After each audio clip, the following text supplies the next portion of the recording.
Steven Spielberg's The Post from 2017 is one of the best films about journalism ever made. I saw it back in theaters back in 2017 when it first came out, and of course I liked it, but there was just so much political things and American things. I'm not American, so yeah, some things went over my head, but I gotta say, I rewatched it. Oh my god, is that for a good film? When I reviewed his Spielberg's most recent film, which is the remake of West Side Story, I said that it was Spielberg's best film probably since Munich or even Minority Report.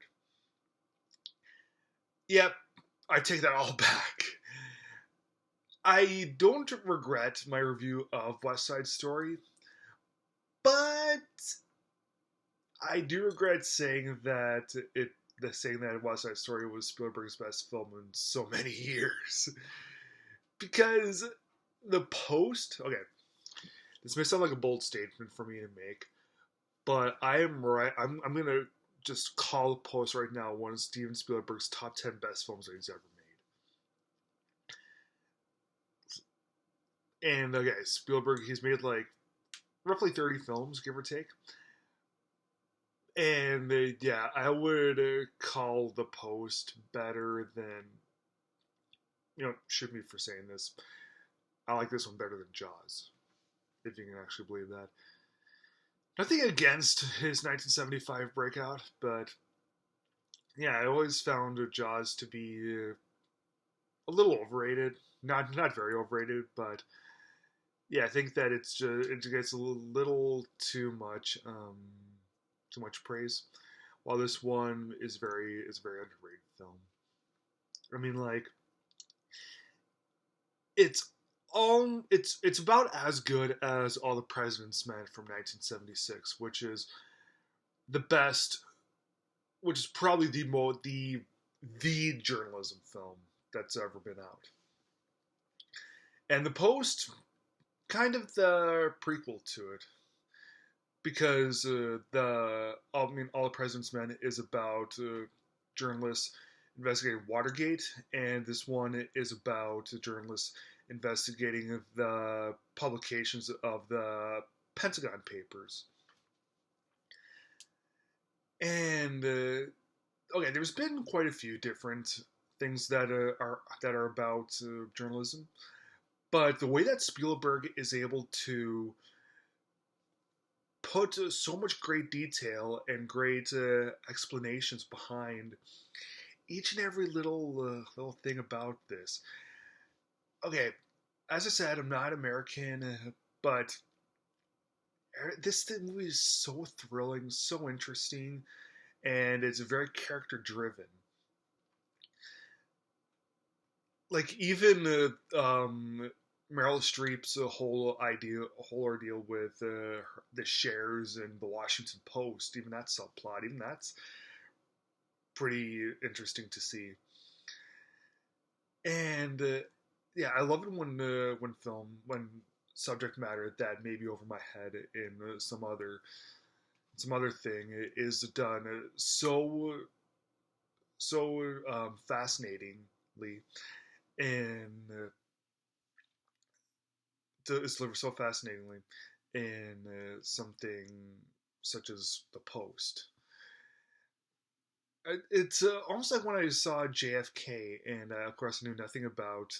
All I knew was that President John F. Kennedy got shot and killed while driving a car. But the way that the movie is able to put so much detail behind everything, make everything so easier to understand, was one of the reasons why I loved it so much. And The Post is able to do really the same thing. And as I said, it's very character driven. All of the characters are placed first and foremost throughout the thing. Usually, when you think of Spielberg, you usually think of the general look of the film, like E.T. and AI. But this one right here, it's a journalism film. There's I mean, like, Spielberg, he does his best to make the film look good, but it's ultimately a character film. The characters, the real life people that Meryl Streep and Tom Hanks play are Kay Graham and Ben Bradley, and they are so deep and so thrilling to watch on the screen. And there's a word again, thrilling. And even Bob Odenkirk's character and Sarah Paulson, who has a bit part in this, they're really awesome to see. And yeah, throughout the movie, everything like things just keep building and building and building, and so much more gets on the line with everything. And I'm just like, I'm gripping the edge of my seat. I'm just like, and yeah, just oh my god, and I can't believe that the first time I saw this back in 2017, I thought it was just an okay film. I mean, like, I don't regret saying that All the President's Men was a better film because that came out 40 years prior, and yeah, only time will tell if the Post ends up getting as much glory as All the President's Men. Because All the President's Men it's been out longer. The Post only 2017, and yeah, I love this film so much. I I wasn't really much of I didn't really think that 2017 was that good of a year for films, and then when I rewatched The Post, I was all like, okay, this is the best film of 2017. It's a definite masterpiece. So yeah, I'm going to give The Post a perfect, easy, perfect 4-star score.